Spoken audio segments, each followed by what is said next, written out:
To fa kamar yadda kuke gani dai a yanzu haka fa shahararren mawaƙin nan Dauda Kahutu Rarara ya saki sabuwar waƙarsa mai taken Juyin Mulki a Najeriya. Ya tabbata sojojin Rasha da na Najeriya sun haɗa kai domin hamɓarar da gwamnatin Asuwaju Bola Ahmed Tinubu. Kamar da yadda a yanzu ku gyara zama ku biyo ni a wannan bidiyo domin sauraro da kuma kallon wannan sabuwar waƙa da mawaƙi Dauda Kahutu Rarara ya yi. Amma masu kallo da masu sauraro fa kafin mu shiga cikin bidiyon gadan-gadan muna ga mai roƙon ku da idan har wannan ya kasance shigowar ku ta farko a daure a danna subscribe sannan a danna ƙararrawa sannan kuma kar ku manta da taɓa alamar like akan wannan bidiyo. Muna godiya sosai da ziyartar wannan shafi mai albarka na Kannywood Update.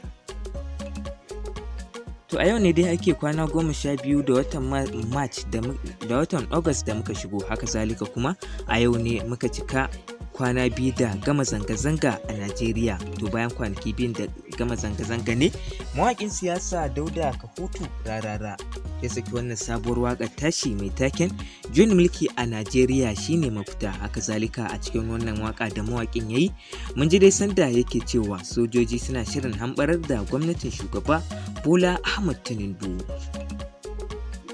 Haka zalika lamarin bai tsaya ta daga iyanan ba, domin mawaƙi Dauda Kahutu Rarara a cikin wannan waƙa mun ji yana cewa APC ta lalata ƙasa.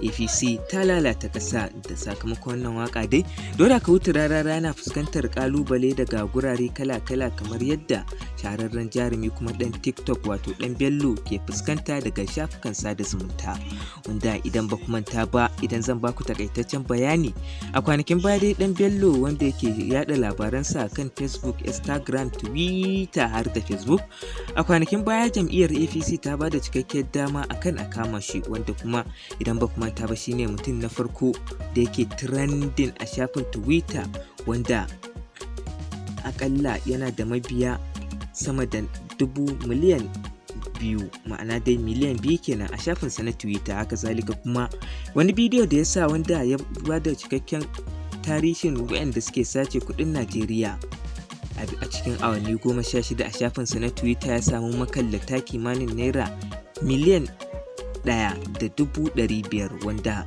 akan wannan bidiyo ne ya aje tarihi akan babu wani jarumi da ya aje tarihin da ya aje.